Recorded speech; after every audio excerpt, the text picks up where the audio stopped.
Lo más increíble de esta película es que está basada en una historia real. Will Smith interpreta a este hombre llamado Chris Gardner. Hace unos años invirtió todo su dinero en estas máquinas médicas y vive de venderlas. El problema es que Chris desde hace mucho no vende una sola máquina. Él y su esposa tienen muchos problemas económicos, lo que obliga a Linda a trabajar dobles turnos y hace que su relación se deteriore. Tiene problemas para pagar facturas, la escuela de su hijo y la renta, pero un día ve algo que lo inspira a cambiar. Va caminando por la calle y se encuentra un hombre de traje bajando de un Ferrari. Le pregunta que qué hace para vivir. El hombre le responde que es corredor de bolsa y que para hacerlo solo se necesita ser bueno con los números y con las personas, y que justamente estaban reclutando personas para el programa de aprendizaje. Decidido a entrar a ese empleo, Chris va a la oficina, pero antes comete un error. Deja su máquina encargada con una persona en la calle, ya que no quería verse poco profesional. Cuando entra, le dan una solicitud para que la llene, pero ve que hay cientos de solicitudes exactamente iguales a las de él. Le explican que este programa de aprendizaje acepta 20 personas cada 6 meses, pero de esas 20 solo se queda una. Sin embargo, mientras le explican esto, alcanza a ver cómo la chica a la que le encargó su máquina se va. Chris sale corriendo para perseguirla. Perder esa máquina representa perder la comida de todo un mes, por lo que corre con todas sus fuerzas, pero no logra alcanzarla y la chica logra huir. Frustrado pero no derrotado, Chris ya había tomado una decisión. Iba a hacer lo que fuera por conseguir ese trabajo para darle una mejor vida a él y a su hijo. Para tener más probabilidades de ser contratado, Chris busca personalmente al director de recursos humanos. Este tiene prisa y está a punto de irse, pero para poder hablar con él, Chris le miente diciéndole que van al mismo lugar para poder subir al mismo taxi. Esta es una oportunidad que no puedes aprovechar. Chris trata de explicarle sobre su solicitud, pero Jay no le hace caso porque va armando el cubo Rubik, un juguete que es la sensación del momento. Unos decían que era imposible y otros decían que solo la gente brillante e inteligente lo podía armar. Chris se harta de no ser escuchado y empieza a armar el cubo. Es su oportunidad para impresionarlo, pero el taxi pronto va a llegar al destino. Jay le dice que es imposible y que no lo logrará, pero Chris es bueno y continúa. El taxi sigue avanzando y tanto Jay como el taxista observan a Chris nervioso. Sabe que no puede desperdiciar ese momento, hasta que finalmente y después de unos ajustes lo logra. El supervisor de recursos humanos queda impresionado por la habilidad de Chris, lo que lo pone en el radar. Sin embargo, Jay se baja sin pagar el viaje. Chris ve su cartera para confirmar lo que ya sabía. No tiene el dinero suficiente para pagarle el taxi. No sabe qué hacer y solo ve cómo la tarifa sube. Piensa cómo solucionarlo y finalmente decide bajarse sin pagar. Corre mientras le dice al taxista que lo siente. No es una mala persona,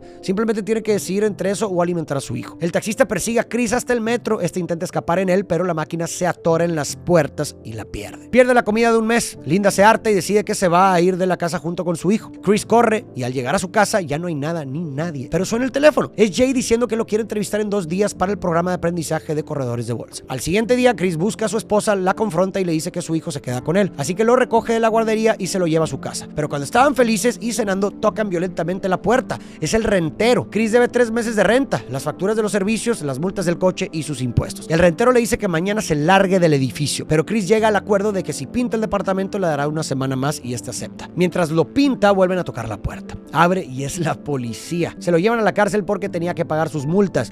Al no tener dinero les da un cheque y a pesar de tener la entrevista más importante de su vida, al día siguiente lo obligan a pasar ahí toda la noche. Al día siguiente lo dejan salir, corre a la entrevista con la misma ropa de pintor y el tiempo encima. Llega a las oficinas y sube el elevador. Todos lo ven raro. Es un lugar lleno de hombres trajeados y elegantes, pero él todavía tiene pintura en el cuerpo. Mientras espera, se ve su nerviosismo, incomodidad y autopercepción de inferioridad. Pero a él no le importa y entra a la entrevista. Los jefes no se muestran muy felices con su aspecto ni con su currículum, pero después de una buena plática y hacerlos reír, logra entrar al programa de los 20 candidatos. No había salario ni una promesa de trabajo, pero aún así decide intentarlo. Y para hacer más complicadas las cosas, Linda se va de la ciudad, por lo que él tendrá que hacerse cargo 100% de su hijo. Solo tiene que sobrevivir 6 meses y lograr ser seleccionado para poder tener una mejor vida para él y su hijo. Pero de no ser así, quedaría sin ni un solo centavo y en la quiebra total. Empieza a vender máquinas e ir a las capacitaciones. Hasta se muda a un motel para ahorrar costos de alquiler. Las cosas parecían estar yendo bien. Poco a poco iba mejorando en las prácticas de oficina y logra vender todas las máquinas, lo que le permite comprar comida y pagar algunas deudas y ahorrar, e incluso lo invitan a un partido donde conoce a gente muy influyente. Hasta que sin previo aviso la vida le da un golpe de realidad. El banco saca todo su dinero de su cuenta porque debía impuestos, lo que lo deja en quiebra. Ya no puede pagar el alquiler y cuando llegan al motel donde vivían, Chris y su hijo ven cómo todas las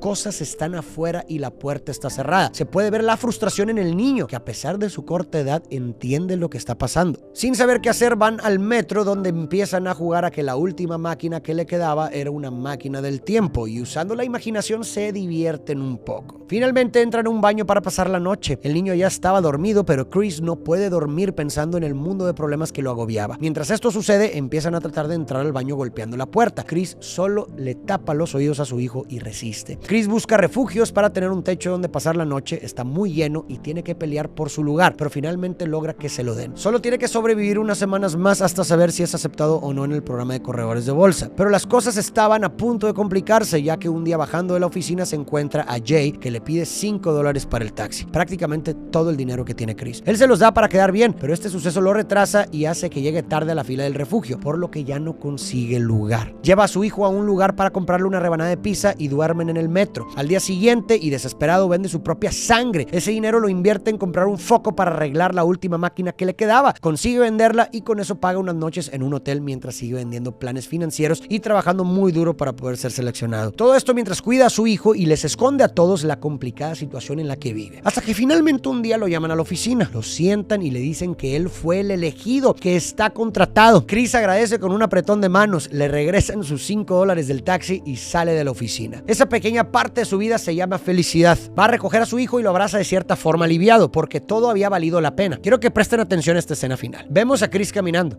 Se le ve más tranquilo, en una mano a su hijo y en la otra un pequeño maletín. Algo mucho más ligero que esas pesadas máquinas que cargaba a todos lados, las cuales simbolizaban la carga de su pasado. Después se cruza un hombre. Él es el verdadero Chris Gardner, actualmente empresario, escritor, conferencista y filántropo. Esta historia está basada en su vida. Esta película va mucho más allá de Chris y del dinero. Va sobre todos los padres que tuvieron que criar solos a un hijo, sobre todas las madres que tienen que hacer hasta lo imposible por sacar adelante a sus niños, por esas personas que ponen por delante de ellos a las personas que aman. Y también va sobre toda aquella persona que tiene un sueño, porque como dijo Nietzsche, quien tiene claro un porqué puede soportar casi cualquier cómo.